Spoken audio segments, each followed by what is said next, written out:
बिस्मिल्लाहिर्रहमानिर्रहीम। अस्सलाम वालेकुम स्टूडेंट कैसे हैं स्टूडेंट। आज हम करेंगे मैथ की एक्सरसाइज नंबर 1.2 का क्वेश्चन नंबर 5।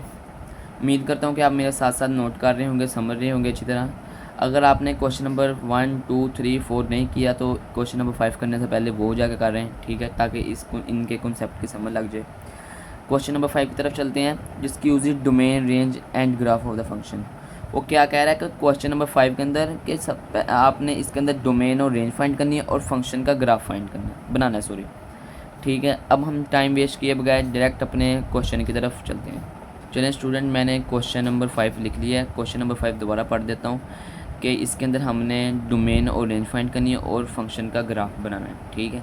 फंक्शन हमारे पास एक्सपोनेंशियल फंक्शन है, ठीक है।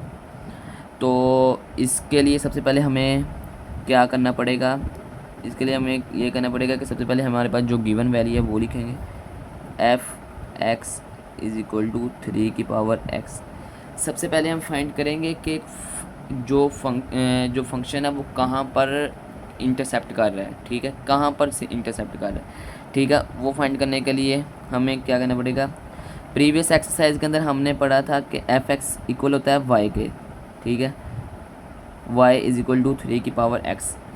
अब x की जगह हम पुट कर देंगे 0, put x is equal to 0। अब हम x की जगह क्या पुट करेंगे, 0, ठीक है। y इज़ इक्वल टू 3 की पावर 0।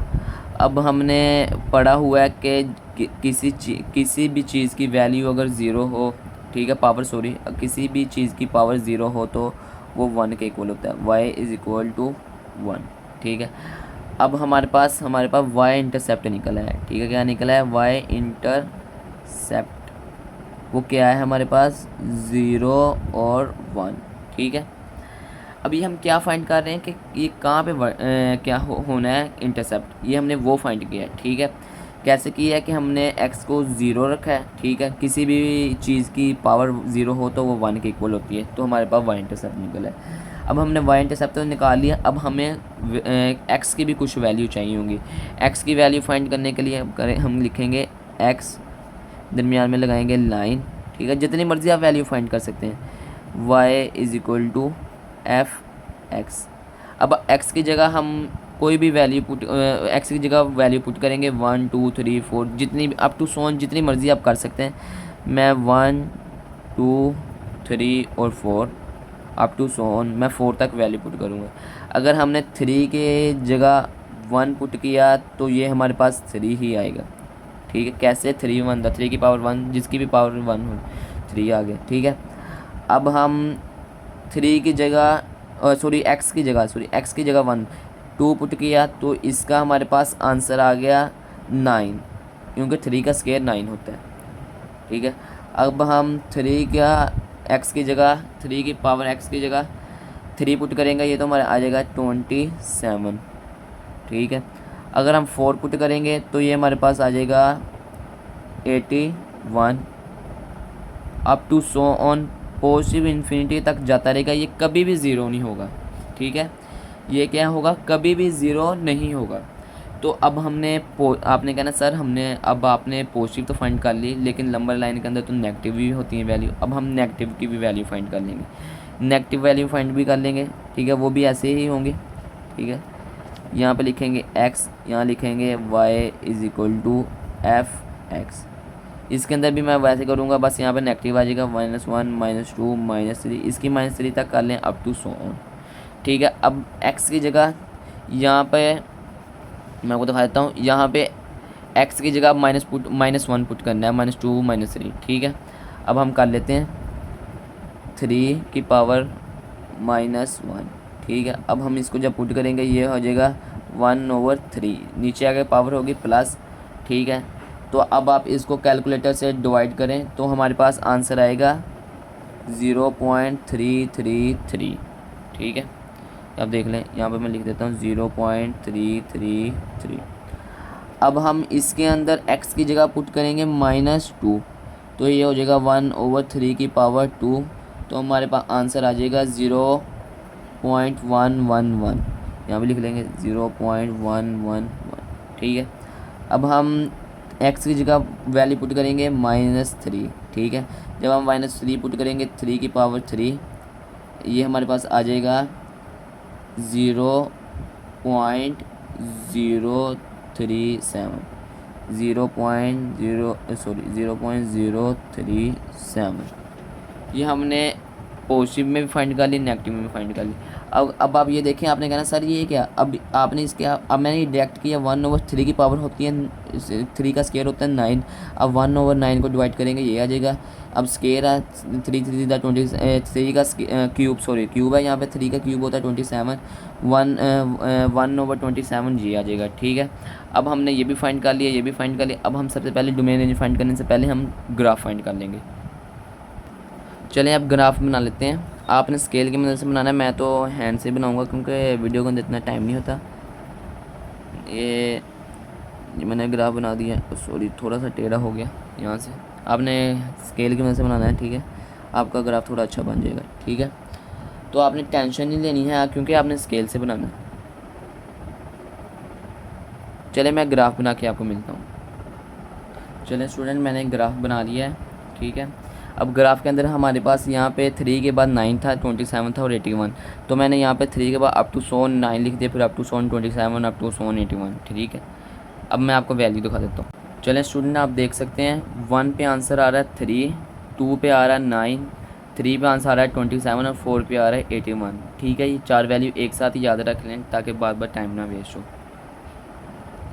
स्टूडेंट देखें 1 पे हमारा आंसर आ रहा था 3, ये हम इसके सामने और इसके सामने बिल्कुल यहाँ पे करके लगा लेंगे निशान। 2 पे हमारा आंसर आ रहा था 9, बिल्कुल इसके ऊपर और इसके सामने ऐसे लगा लेंगे। 3 पे हमारा आ रहा था 27, बिल्कुल इसके ऊपर और यहाँ पे, ठीक है। 4 पे हमारा आंसर आ रहा था 81, बिल्कुल इसके आगे और यहाँ पे बना लेंगे, ठीक है। अब इनको ड्रा कर लेंगे, आपने स्केल की मदद से ड्रा करना है, ठीक है। और हमारा जो जो इंटरसेप्ट था वो था 1, ठीक है। आपको मैं दिखा भी देता हूँ। देखें जो हमारे पास वाई इंटरसेप्ट निकल रहा था वो था 0 और 1। चलें हम इसको इसके इंटरसेप्ट से मिला देंगे, थोड़ा ध्यान से मिलाइएगा, ये यहाँ पे, ठीक है। अब हमारे पास जो इनके आंसर आ रहे थे मैं उनको भी आपको दिखा देता हूँ। देख लें, माइनस वाले आंसर भी देख लें। -1 पे आंसर आ रहा है 0.333, -2 पे आ रहा है 0.111, -3 पे आ रहा है 0.037, ठीक है। अभी इनको भी जाके ड्रा करते हैं। स्टूडेंट जो -1 का जो आंसर आया था वो था 0.33, सपोज कर ले 0.33 यहाँ पे बनता है, ठीक है। और जो -2 पे आ रहा था वो था 0.11, जो 0.33 से भी छोटा था, वो आ रहा था इससे थोड़ा सा नीचे, आप बना लीजिएगा, ठीक है। आपने स्केल के में से बनाना है ताकि आपका एक्यूरेट बने। और जो 0.3 पे आया था वो था 0.037, ठीक है, ये उससे भी छोटा है, वो यहाँ पे आप सपोज कर ले यहाँ पे बन रहा था, ठीक है। अब आप इनको मिला देंगे ऐसे ऐसे, ठीक है। आपने थोड़ा सा एक्यूरेट बनाना है स्केल की मदद से क्योंकि छोटे छोटे से हैं दायरे, इससे आपको समझ लग जाएगी, ठीक है। ये हमारा ग्राफ था। अब हम डोमेन और रेंज फाइंड कर लेते हैं। इसकी डोमेन करते हैं फाइंड, डोमेन, ठीक है। डोमेन क्या होती है, सबसे पहले आपको मैं ये बताता हूँ।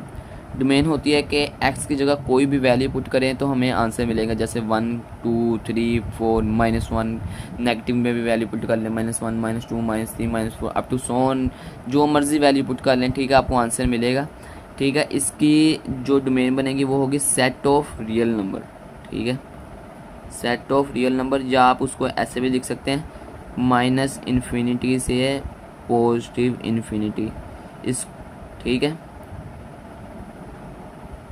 इसको हम ओपन इंटरवल में लिखेंगे क्योंकि इसको ओपन इंटरवल में इसलिए लिखेंगे कि -∞ और +∞ इसके अंदर शामिल नहीं है, और जो इसके दरमियान में जितने भी नंबर हैं वो सारे शामिल हैं, ठीक है। क्या जो इसको ओपन इंटरवल कहते हैं, इनको जो ब्रैकेट है ना इनको, ठीक है। इसको इसलिए कहते हैं, ये -∞ और +∞ इसमें शामिल नहीं है, ठीक है। बाकी इसके दरमियान में जितने भी नंबर्स आते हैं वो सब शामिल है। अब हम बात करते हैं रेंज की, ठीक है। डोमेन हमारी यही थी, ठीक है।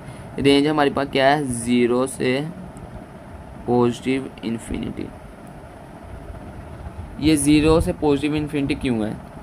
अब हम कोई भी उसके अंदर हम अगर वैल्यू पुट कर लेंगे ना, 1 2 3 4 4 कोई भी 5 6 7 अप टू सो ऑन, कभी भी हमारा आंसर 0 नहीं आएगा। जितनी मर्जी जाते रहे हमारा, हम अगर हमारा आंसर 0 0 0 0 0 0 1 1 1 ऐसे आना शुरू हो जाएगा, लेकिन 0 नहीं आएगा, ठीक है।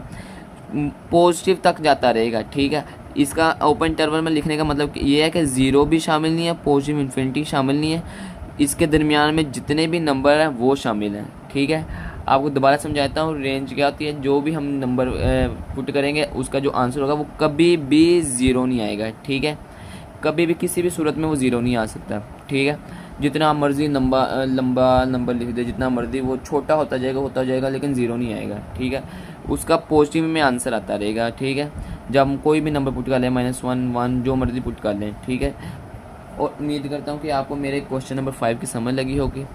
अगर समझ लगी है तो मेरे चैनल को लाइक सब्सक्राइब शेयर करें, ठीक है। नहीं समझ लगी तो आप मुझे कमेंट करके बताएं कि सर आप ये गलती कर रहे हैं। मैं भी इंसान हूँ, मैं भी थोड़ी बहुत गलती कर सकता हूँ, ठीक है।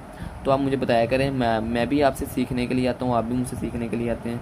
उम्मीद है कि आपको मेरे क्वेश्चन नंबर 5 की समझ लगी होगी, ठीक है।